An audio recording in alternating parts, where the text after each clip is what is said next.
आनंद आप्पा दिसत आहेत ह्याच्यामध्ये. हां, आनंद आप्पा दिसत आहेत. बैलांच्या नंतर कुठला फोटो लावलाही नाही आणि लावणार पण नाही. हेच पण केलं. हा, हे पण म्हणजे आणि माझी एक इच्छा होती त्यापर्यंत या क्षेत्रातल्या म्हणजे जो आपण काही यात दिवस घालवले त्याचा एक हे अभिमानानं प्रथम माझ्या घरातलं पारितोषिक पहिलं आणि मी आज ही इथं उभं राहिल्याशिवाय मैदानाला जात नाही. श्री रामनवमीचं आमच्या चाफळचं मैदान होतं. वडकी ग्रामस्थ असेल किंवा वडकीचं आराध्य दैवत दत्त महाराज असतील, गुरुदेव दत्त यांचे मी आभार मानतो की मी इथून जे माझ्या सर्जाचा सुवर्ण काळ चालू झाला की वडकीचं फायनल घेऊन मी पुशेगावचा 1 नंबर आम्ही केला. त्यांची आपण जास्त मुलाखत बघितली नाही, ते मुलाखतच देत नाही. पण आज तुमच्या देखतच मुलाखत दिली त्यांनी आणि आज तुम्ही त्यांच्या मुलाखतीमध्ये मार्गदर्शन मला जेव्हा आमची सरजाची आणि बाकासूरची गाडी प्रथम कोरेगावला पडली होती आदतला, तेव्हा म्हणजे बाकासूरला एक साधे कासरे होते नाही का, तर तेव्हा त्यांनी मला कासरे घेऊन दिले ते बाकासूरला दोन. नमस्ते मित्रांनो, मैदान रिपोर्टरमध्ये आपल्या सगळ्यांचं स्वागत आहे. आणि तुम्ही पाहू शकता माझ्या समवेत कोण आहेत. बैलगाडी शर्यत क्षेत्रातले ज्येष्ठ आणि प्रसिद्ध बैलगाडी मालक म्हणून ज्यांची ओळख आहे ते जावेद भाई तांबवेचे आहेत. नमस्ते. नमस्कार. नमस्कार.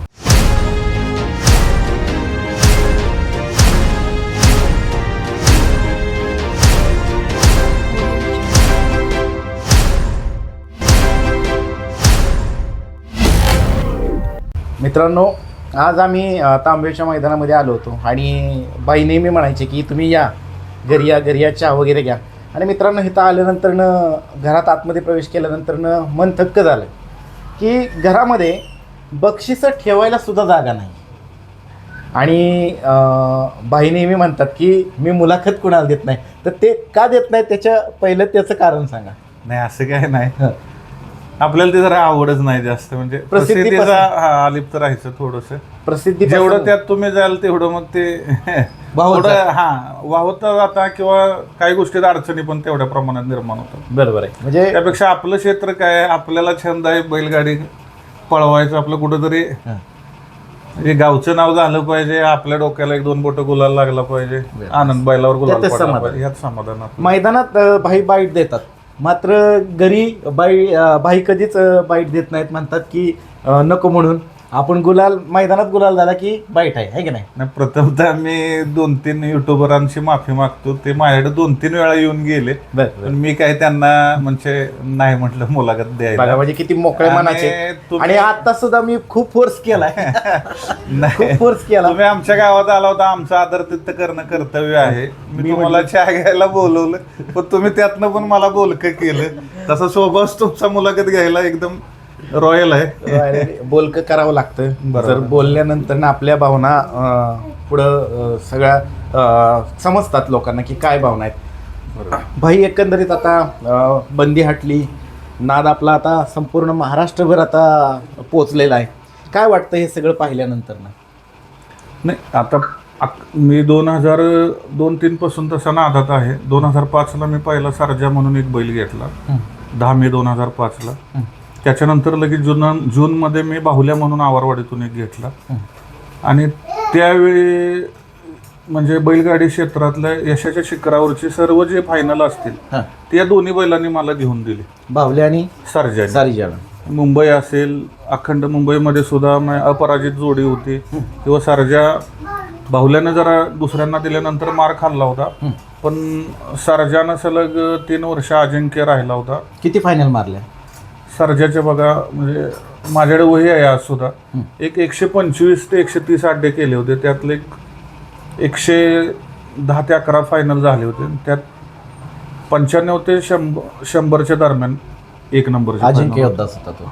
चांगले नाही, मार खाल्लाय पळताना. शर्यत आहे, मार खाणार, हार जीत राहणार, हे होणार. पण जे म्हणतो ना आपण की सोडला की आपल्याला का हे राहायचं आत्मविश्वास की आपण गुलाल घेऊन येऊ. आणि पहिल्यापासून आमचं एक तत्व आहे की नंबर 1च हे असं आपण कधी ते हे करत नाही. आपलं गुलाल पडला, आपल्या डोक्याला 2 बोटं गुलाल लागला, चला त्यात आनंद मानतो आपण. आता सर्जाचं काय, सर्जाविषयी काय सांगाल? सर्जा आता जबरदस्त पडतोय. भैरवनाथाची कृपा आहे, परमेश्वराची कृपा आहे की आपल्याला आपलं दिली वस्तू. त्या 2 बैलांच्या नंतर मी 15-20 बैल बदलली. त्याच्यानंतर 1-2 बैल मला गोटे असेल किंवा आमचा एक बांडा सोन्या खोंड होता, 1-2 बैल पाऱ्याचा एक बैल घेतलेला, थोडे लागले आम्हाला. पण त्या बैलानं आपलं चालवलं माघारी चांगलं त्याच्या आणि थोडं नाव आपलं बऱ्यापैकी त्यानं ह्या क्षेत्रात जिवंत ठेवलंय म्हणा. एकंदरीत 1 नंबरच्या किती फायनल आहेत टोटल? नाही तशा मोजल्या नाहीत आणि अतिशयोक्ती बोलणं फायद्याचं नसतं. काय लोक उगाच म्हणतात 500 फायनल केली आणि 400. अहो जुन्या काळात मैदान होतच होती किती. ठराविक यात्रेचे काय लोक म्हणजे ते हेच पटत नाही आपल्याला काय. आणि गरीबाला दिला गरीबाचा आणि श्रीमंत, ह्यात गरीब श्रीमंत काही फरक नाही. आपण सर्व एकच आहोत. ह्या नीतीनं तुम्ही चाला आणि ज्याचा बैल पळल तो टॉपच असतो. हा ते काही विषय नाही. त्यात किती आम्ही आता आतापर्यंत किती जण बघितले, किती जण आहेत आणि संघर्ष हा प्रत्येकाच्या वाट्याला असतोय. कधी आपला रिवर्स येणार, कधी आपला जास्त पळणार, आपण एकमेकाला मागावं लागणार, विनंती करावी लागणार, हे चढ उतार होत असतं राहतातच या क्षेत्रात. मित्रांनो, तांबवे म्हटलं की तांबवे गावाला खूप मोठी जुनी परंपरा आहे, ऐतिहासिक वारसा लाभलेला आहे. स्वातंत्र्य सैनिकांची पंढरी म्हणून महाराष्ट्रामध्ये तांबवे गावाची ओळख आहे. काय त्याच्याविषयी काय सांगा? तसं क्रांतिकारक गाव आमचं आणि स्वातंत्र्यापूर्वी आमच्या इथं म्हणजे राष्ट्रपती राजेंद्र प्रसाद सुद्धा येऊन गेलेले आहेत. आणि आजही त्या एरियाला जिथं त्यांची सभा झाली होती गांधी छप्पर म्हणून त्या एरियाला, आणि त्या काळात सुद्धा दळणवळणाची अडचण होती आमच्या तांबेला. नदी चारी साईडनं नदी असल्यामुळं. पण गाव म्हणजे क्रांतिकारक गाव आणि ऐतिहासिक गाव आहे आमचं. आणि स्वातंत्र्य सैनिकांची पंढरी म्हणजे जिल्ह्यातले सगळ्यात जास्त स्वातंत्र्य सैनिक आमच्या तांबेत असतात. आणि त्याच्याच जोडीला बैलगाडी शर्यतीचा नाद जोपासणार गाव म्हणून पण खूप ओळख आहेत. आमच्यात पूर्वी झुंजीची बैलं होती, म्हणजे ज्येष्ठ लोक काय होते. त्याच्यानंतर शर्यत क्षेत्रात सुद्धा आमचे स्वर्गीय अशोक भोसले पमा बापू असतील, परत एक आमचा आनंदराव पाटील म्हणून आहे, नंतर अजून 1-2 जण आहेत. या 2-3 जणांनी माझ्या अगोदर सुद्धा चालवलं किंवा आज पण त्यांच्याकडेही बैल आहेत. सगळेजण आम्ही मिळून आपलं सांघिक प्रयत्न करतोय की तांब्याचं नाव महाराष्ट्रात चालत राहू. आणि त्याच पद्धतीने दरवर्षी पारंपरिक तुमचं तांब्याचं मैदान होतच. हो, चालूच आहे. भैरवनाथाच्या कृपेने आपलं चालूच आहे. आणि कुठं ना कुठं जागा उपलब्ध करून ते घेतलंच जातं दरवर्षी. घेतात. मुलांचं कष्ट मोठं आहे. आता जवळजवळ तरुण सर्व आमचे मित्र कंपनी आहे, ते 10-15 दिवस झालं सातत्यानं झटत आहेत. म्हणजे तुमच्या सानिध्यात ते फोन करून तुम्हाला किंवा कॉन्टॅक्टमध्ये असतात. भरपूर त्यांचं कष्ट आहे. आता 2006च्या पूर्वीचा काळ, त्यानंतर बंदी आली, नंतर बंदी हटल्यानंतरचा हा काळ, हे सगळं पाहिल्यानंतर काय वाटतंय तुम्हाला? बंदीचा आता ॲक्च्युली 2006ला सुद्धा म्हणजे बंदी आली. त्यावेळी खरं पाहिलं तर त्यावेळेचे खासदार शिवाजीराव आढळराव पाटील असतील, त्याने आम्हाला खूप सहकार्य. त्यावेळी आमच्या तालुक्यातून आनंदराव मोहिते आप्पा असतील, नंतर उदयदादा असेल, मी असेल, तुमचे पुणे जिल्ह्यातून गौतम भैया होते, कोराळचे मामा होते, त्यानंतर आमचे सातारचे मित्र राजू गिरे होते. एक 10-12 जण आम्ही त्यावेळी सुद्धा आढळराव पाटलांना भेटून आणि त्याने त्यावेळी मोठा लढा देऊन त्यावेळी बंदी आलेली त्यावेळी सुद्धा त्याने ती उठवून चालू केली. तदनंतर सुद्धा 1-2 वेळा आले, परत लगेच चालू झालं. आणि नंतर 2009-10च्या पुढं आपलं महाराष्ट्रातूनच सगळ्या उठाव चांगला झाल्यामुळं त्याला मूर्त स्वरूपच मिळालं. मग आपले आबा असतील, आमच्या तालुक्यातून दानाजी तात्या असतील, बोदगे साहेब असतील, टाकळकर साहेब असतील, किंवा आपले ते बाळासाहेब काय, ह्या सर्वांनी एकदम खूप जोरदार प्रयत्न केले. आणि सर्व माझ्या गाडीवाल्या बांधवांनी आपापल्या परीने प्रयत्न केले. सर्वांनी केले. ही बंदी उठवण्याकरता मग या क्षेत्राशी निगडीत असणारे असतील, या सर्व लोकांनी बंदी उठवण्याकरता सांघिक प्रयत्न केल्यामुळे आपल्याला त्यात यश मिळालं. घरी किती दिवसांनी मुलाखत देत आहे?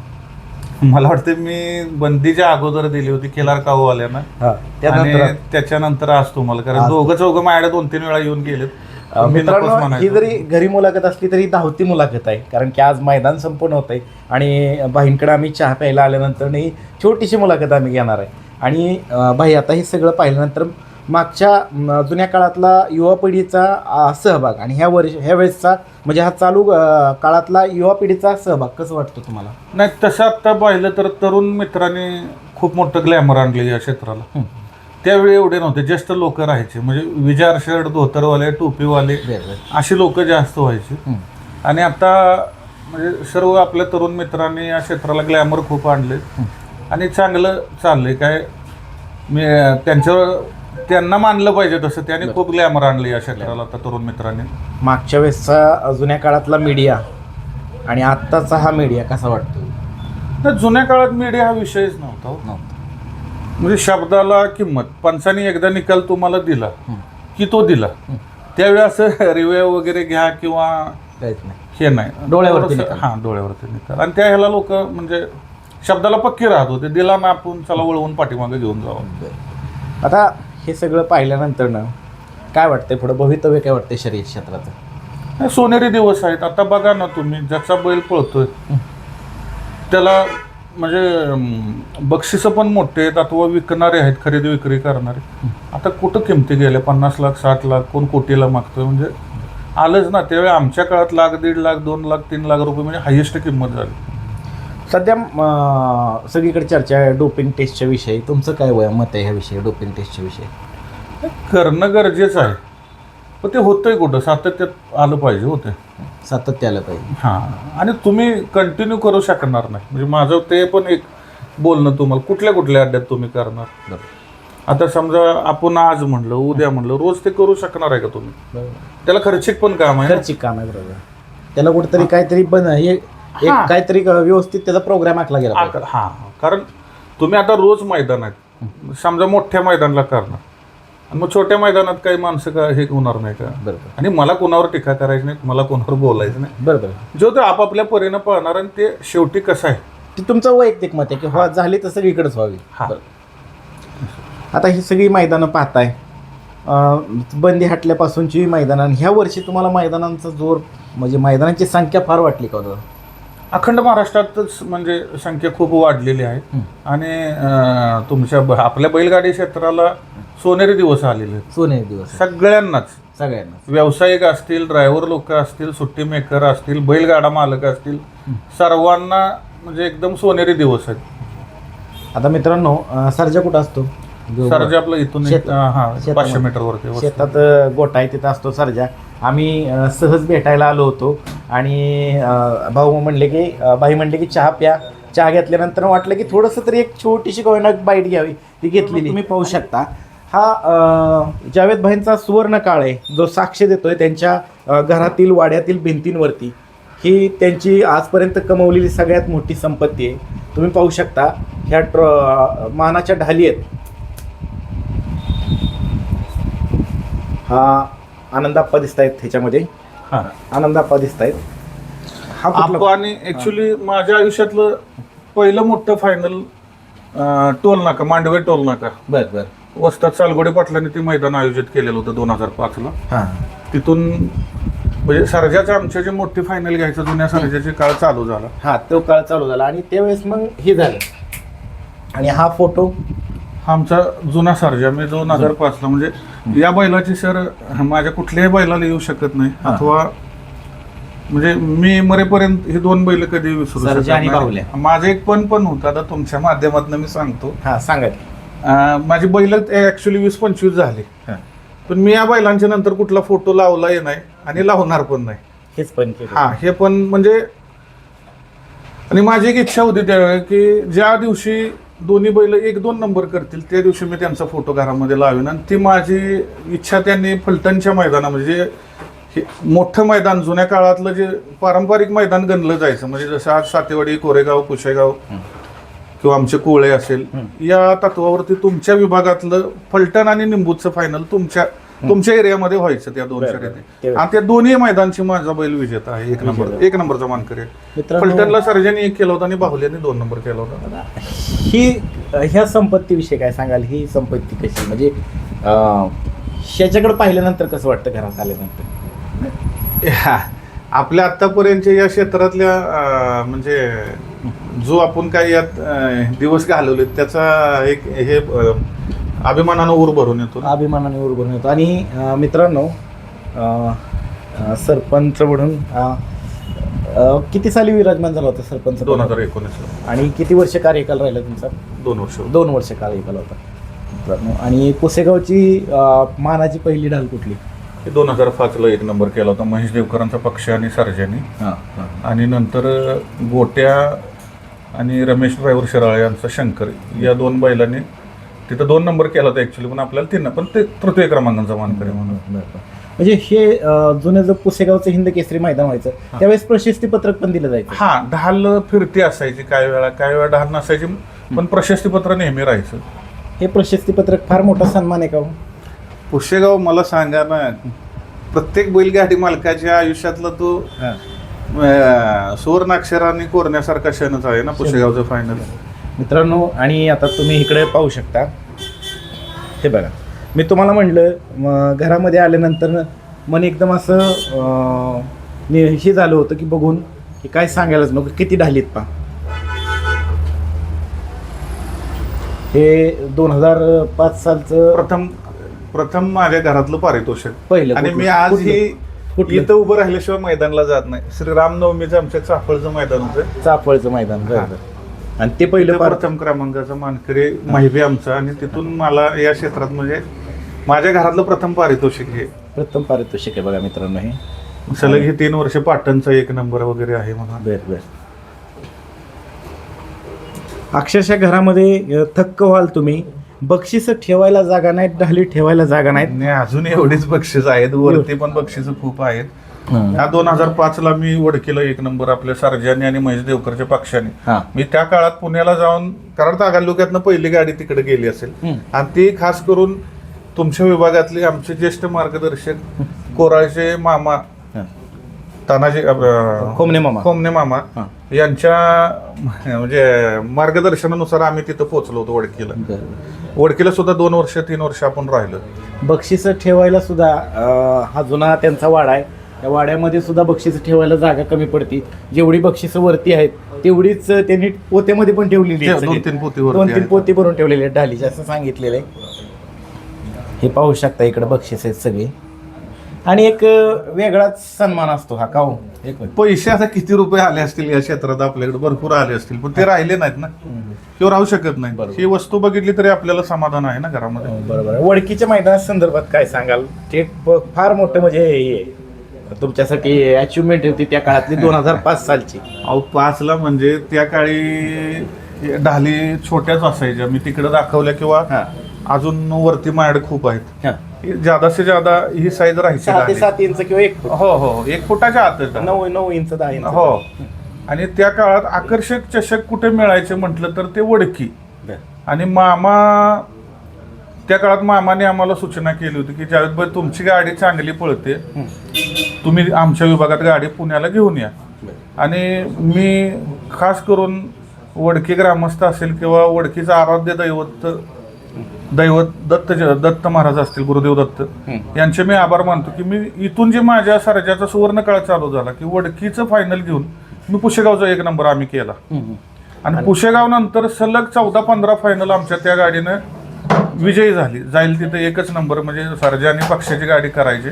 आणि 15व्या फायनल आमच्या बाहुल्यानंच ती गाडी गारडीच्या अड्ड्यात मारली होती. आणि 30 शिस्त म्हणजे वडकी ग्रामस्थांची 30 शिस्त 2005ला पण 30 शिस्त, ती आता पण 30 शिस्त आज अखेर आहे. आज अखेर म्हणजे या क्षेत्रात जर आपण आदर्श कोणाचा घ्यायचा म्हटलं तर नक्कीच वडकी ग्रामस्थांचा घ्यायला पाहिजे असं माझं म्हणणं राहील. बघा मित्रांनो, ही सुंदर त्या काळातली 2005 साल. अजून एक 6ची ट्रॉफी माझ्याकडे, पण ती वरती 6ची पण 2 नंबर. 2005 सालची म्हणजे जवळपास 25 वर्षापूर्वीची. आणि हे म्हणजे त्या काळात असं म्हणजे एवढं उत्तम असं ट्रॉफी देणं किंवा अतिशय देखणी अशी ट्रॉफी देणं म्हणजे फार मोठा सन्मान. बघा आजही बघा ना तुम्ही, कुठेही ट्रॉफ्या नसतात, या पुणे विभागातच ट्रॉफ्या भेटतात. म्हणजे महाराष्ट्रात अखंड कुठेही पळा तुम्ही, बक्षीस राहील थोडंफार जादा कमी, पण ट्रॉफी असेल, आकर्षक चषक असतील, ते वडकी ग्रामस्थ असतील किंवा पुणे विभाग तुमचा असेल, तिथं अग्रेसरच राहते ना. बघा मित्रांनो, इथं ट्रॉफी आहेत, एक से बडकर एक ट्रॉफी आहेत,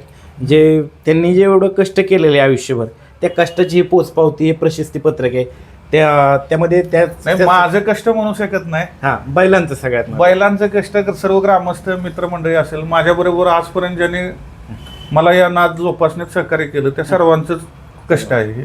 आणि विशेष म्हणजे आज इथलं मैदान आहे त्यामुळे बरेच बैलगाडी मालक हे आज भेटीला येणार आहेत बाईंच्या, आणि आपली मोठी मुलाखत होईलच भविष्यामध्ये गोठ्यामध्ये सर्जा, आणि खूप झाले आज काही अडचण नाही. त्याच्या जोडीला कुठेतरी आदत पण असेल सर्जा बरोबर अजून कोणतरी नक्की आहे विचार, बघू आता परमेश्वर कधी पूर्ण करू. मित्रांनो, आता तुम्ही पाहू शकता, आपण पहिल्यांदा मुलाखत पाहिली जावेद बाईंची, आणि आत्ताच प्रसिद्ध बैलगाडी मालक मोहिल शेठ धुमाळ आणि बबलू चाचाने सुद्धा बाईंच्या घरी भेट दिलेली आज, आणि हा योग म्हणजे वर्षातनं कवतरीच येतो, एकदाच येतो. तर काय सांगाल मोहिल शेठ, आज पहिल्यांदाच तुम्ही बाईंच्या घरी आला का? नाही, आता चौथ्यांदा आलो असं. हो का? हो. मग काय वाटलं तुम्ही ज्या वेळेस घरी आला त्यावेळेस घर पाहिल्यानंतर, ही बक्षिसं पाहिल्यानंतर काय वाटतं? नाही, चांगलं वाटलं, खूप आनंद वाटला नाही का. मग जुनी बक्षिसं बघून सगळे एवढे सांभाळून ठेवले. बरोबर आहे. आता बकासूर ज्या पद्धतीने नाव पडतोय, ज्या पद्धतीने पळतोय, त्याला बक्षिसं मिळत आहेत. त्यांचा सर्जा सुंदर असा पळतोय, त्याला बक्षीस मिळत आहेत.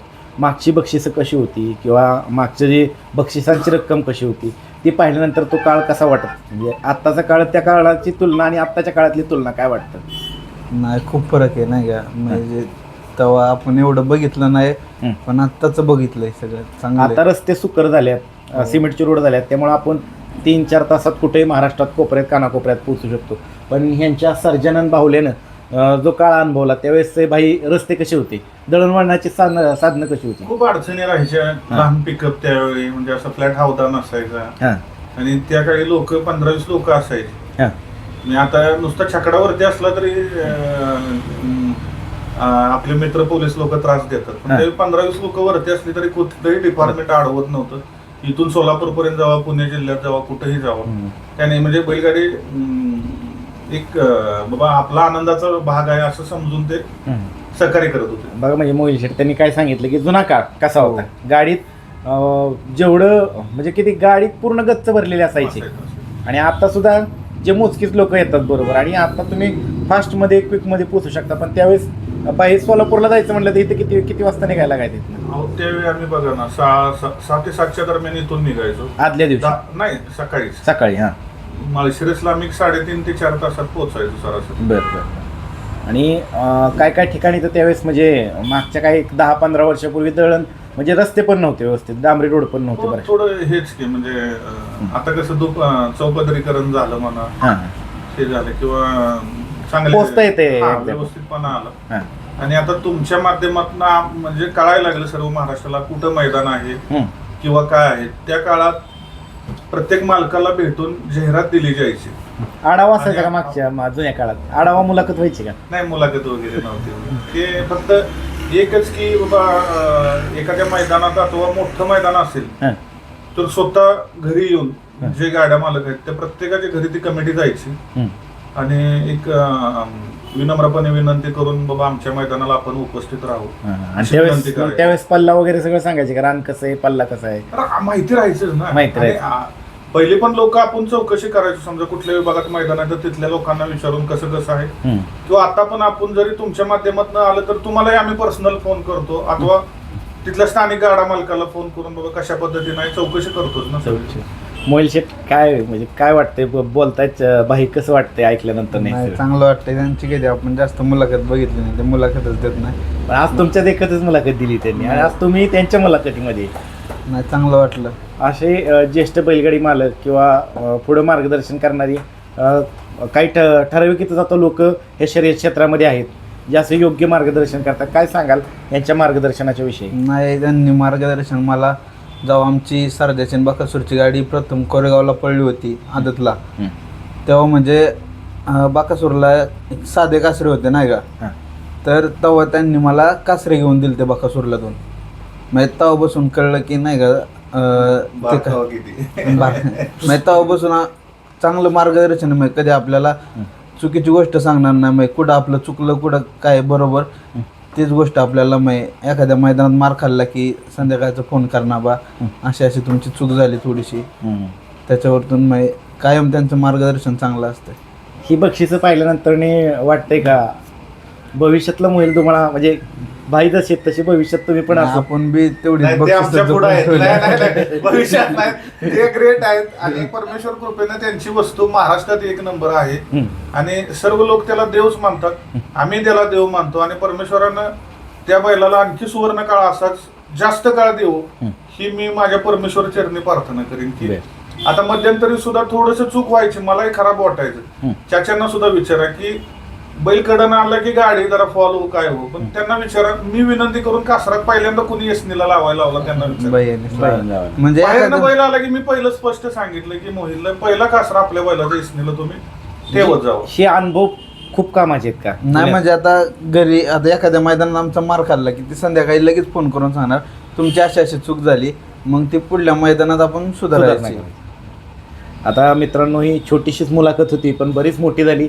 मोहिल शेठ तुमचं खूप खूप आभार आहे आणि जावेद भाई तुमचं तर खूप खूप आभार आहे ते सांगायलाच नको. आभार कशाला. आणि चाचा तुमचं पण खूप आभार आहे. मी धन्यवाद. आमच्या तांबे ग्रामस्थांच्या विनंतीला मान देऊन प्रथम आमच्या गावातल्या लोकांची मुलाखत घेण्याकरता आला व माझ्या विनंतीला मान देऊन आमच्या छोट्याशा घरी आला, त्याबद्दल मी आपला मनपूर्वक आभारी आहे. हे छोटंसं घर असलं तरी एका बैलगाडी मालकाचं घर आहे.